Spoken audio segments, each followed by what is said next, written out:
छोटा छोटा प्रश्न करूंगा और छोटा छोटा उत्तर दे दीजिएगा। ये जो आप उद्यानिकी महाविद्यालय है उसका नाम आपने रखा है पूरे 15 का। एक को पढ़ देता हूं, किशोरीलाल शुक्ल उद्यानिकी विज्ञान एवं अनुसंधान केंद्र। वैसे पूरे 15 महाविद्यालय में जुड़ा है अनुसंधान केंद्र।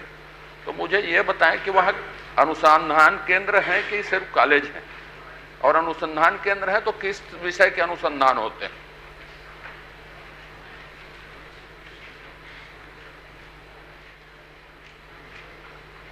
माननीय सभापति महोदय, माननीय सदस्य ने जो जानकारी चाहिए मैंने उसको पूरा उपलब्ध कराया है।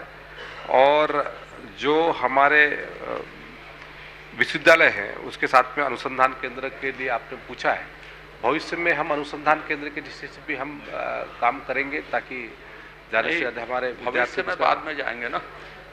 एकदम छोटा छोटा प्रश्न है, मैं फिर से दोहरा देता हूं। माननीय सभापति महोदय, पढ़ा है उसको फिर से पढ़ देता हूं। किशोरीलाल शुक्ल उद्यानिकी महाविद्यालय एवं अनुसंधान केंद्र राजनांदगांव। तो ये कॉलेज है कि कॉलेज और अनुसंधान केंद्र दोनों हैं? और यदि अनुसंधान केंद्र हैं, ये पूरे 15 महाविद्यालय में लिखे हैं ना, पूरे 15 महाविद्यालय में अनुसंधान केंद्र लिखे हैं, एक में नहीं लिखा। तो यदि अनुसंधान इन 15 में होता है तो क्या अनुसंधान किसी एक कॉलेज का बता दीजिए कि या नहीं होता है? नहीं होता है बता दीजिए। भविष्य में क्या करेंगे छोड़ दीजिए ना। अभी वर्तमान में क्या अनुसंधान होता है कि नहीं होता है कि सिर्फ नाम के लिए उसको रखा गया है, ये बता दीजिए। माननीय सभापति महोदय, माननीय सदस्य बहुत ही ऊर्जावान है और जागरूक हैं। और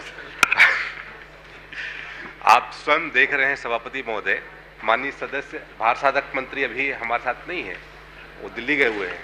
अब उनका उत्तर मैं दे रहा हूँ। बहुत सारे विषय में तो मुझे भी अभी जानकारी प्राप्त हो रही है कि मेरी क्षेत्र में भी बहुत सारे ऐसे काम हुए हैं, तो उनके संदर्भ में हम लोग वो कर रहे हैं। माननीय सभापति महोदय, अभी वर्तमान में केवल महाविद्यालय का ही वहाँ पर वो कार्य किया जा रहा है और अनुसंधान का कार्य वहाँ पर अभी नहीं है, सिर्फ नाम के लिए। नाम अभी वर्तमान में अभी तक सिर्फ नाम के लिए ही अपन तय कर ले। कोई बात नहीं, चलिए आगे बढ़ते हैं।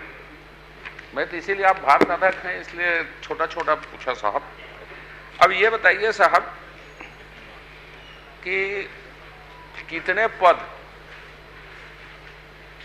शैक्षणिक के रिक्त हैं और कितने प्रशासनिक पद रिक्त हैं स्वीकृत के विरुद्ध? इतने प्रशासनिक पद स्वीकृत हैं, इतने शैक्षणिक पद स्वीकृत हैं और उसके विरुद्ध इतने भरे हैं और इतने रिक्त हैं।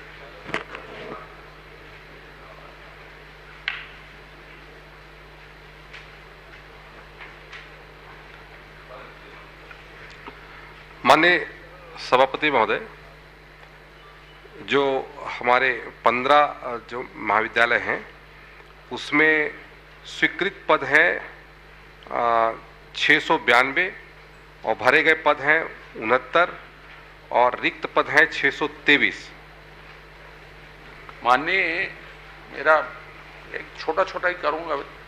623 पद रिक्त है, 15 कॉलेज में 69 पद भरे। अब यह अनुमान लगा लें साहब पढ़ाई क्या हो रही हो। यदि आप बोल सकते हैं इसके लिए कोई वैकल्पिक व्यवस्था की गई है पढ़ाई के लिए, या आप प्रतिपूर्ति करने जा रहे हैं या भर्ती करने का कोई कार्यक्रम है, वर्तमान में कक्षाएं किस तरह से कैसे संचालित होती हैं और उसके लिए क्या इंतजाम किए गए हैं ये बता दीजिए। फिर एक छोटा सा प्रश्न और करूंगा मैं बस। माननीय सभापति महोदय, पिछले 5 साल में केवल कॉलेज खोला गया और पदों की भर्ती के पूर्ति के लिए कोई कार्रवाई नहीं की गई। लेकिन अभी जो आपने पूछा है उसके तहत में हमारे इन संस्थाओं में 50 शिक्षकीय स्टाफ है जो रेगुलर हैं और गेस्ट टीचर के रूप में 41 कार्यरत है और पार्ट टाइम टीचर के रूप में 62 कार्यरत हैं। कुल लगभग 153 स्टाफ वहाँ पर कार्यरत है। मेरा एक अनुरोध है आपसे इस प्रश्न के माध्यम से, ये बहुत इम्पॉर्टेंट है एग्रीकल्चर के लिए और खास तौर पे फसल चक्र परिवर्तन के लिए और खास तौर पे धान में आप खेती कर रहे हैं उसके परिवर्तन के लिए। पार्ट टाइम है, अतिथि हैं, इसके हैं, उसके हैं। आपने जो जानकारी दी है साहब, जिस तारीख तक प्रश्न दिया है उस तारीख तक तो इसकी व्यवस्था नहीं थी, जिस तारीख तक का उत्तर दिया है। क्या इसकी भर्ती अभी 15 दिन में कर दी गई प्रश्न के बाद, जितना आप बता रहे हैं उसको? मुझे कम से कम ऐसा उत्तर तो विभाग से मत दिलवाइए। जो खाली हुआ है वो 15-20 दिन के अंदर भर्ती कर ली गई क्या 140 लोगों की? एक उसको बताएंगे। दूसरा छोटा सा, क्योंकि आपने लिखा है कि प्लेसमेंट आप करवाते हैं और उसका रिकॉर्ड नहीं रखते। आपने प्लेसमेंट एजेंसी जिस लेवल में भी खोली होगी, कॉलेज लेवल में, विश्वविद्यालय लेवल में, उस प्लेसमेंट एजेंसी में कितने लोग हैं, कौन कौन स्तर के लोग हैं, उसका नाम पता बता दीजिए मुझको।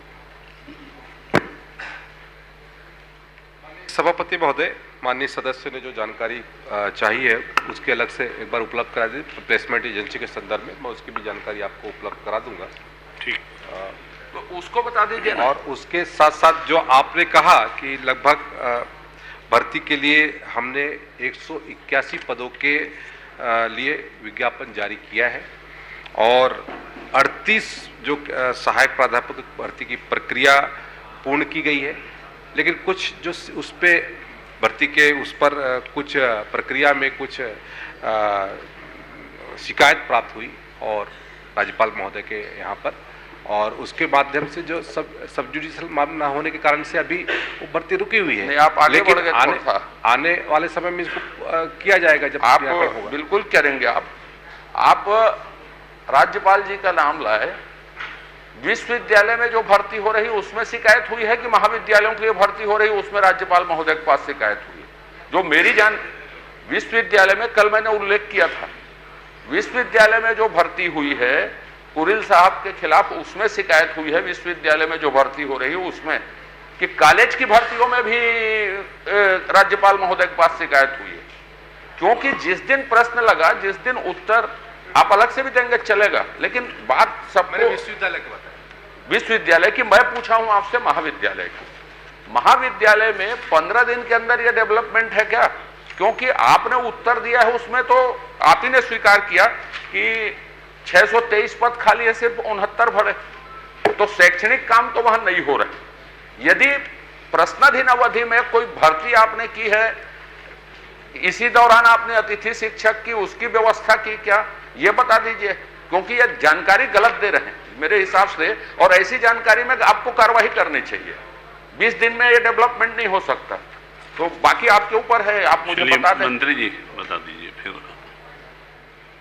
माननीय सभापति महोदय, मैंने अपने उत्तर में पहले ही बताया कि यहाँ पर जो हमारे रेगुलर टीचर के रूप में जो 50 हमारे शिक्षक, माननीय आप सही बोल रहे हैं, अंतर थोड़ा सा है। मेरे को जो आपने उत्तर दिया उसमें आपने 623 रिक्त बताया है जी। अभी आप बता रहे हैं कि इतने कार्यरत हैं। हाँ, नहीं तो ये सुनिए ना, मैंने इनके टीचर का बताया। अब उसमें जो चपरासी है और जो निचले के स्टाफ है उसको लेकर के एक कोई बोलिए ना, आप बैठिए। सर मैं क्लियर कर देता हूं जो आप बताएं उसी को। शैक्षणिक पद 249, 195 रिक्त, 54 भरे हुए शैक्षणिक पद में। ड्राइवर चपरासी को घटा दीजिए। चलिए, मैं भी आपसे सहमत हूं। मैं इतना जानना चाहता हूं, और बता देंगे, बाद में बता देंगे तो भी चलेगा, कि मुझे जिस दिन उत्तर दिया गया रिक्त बताया गया, आप अभी प्रश्नाधीन अवधि के बाद इसी अवधि के दौरान आपने भर्ती की क्या? जो संख्या बता रहे हैं वो अंतर है उसमें। तो अभी भर्ती शुरू हुई क्या, प्रश्न किया उस दौरान? ये मैं जानना चाहता हूं। इतनी तेजी से कर रहे हैं तो बस, और कुछ नहीं। माननीय सभापति महोदय, मेरे पास जो जानकारी है वो जानकारी मैंने माननीय सदस्य को उपलब्ध कराया था। मंत्री जी, आपके पास अगर जानकारी नहीं है तो जानकारी पहले लेकर के बता दो, बता दीजिएगा। ठीक है साहब, धन्यवाद। श्रीमती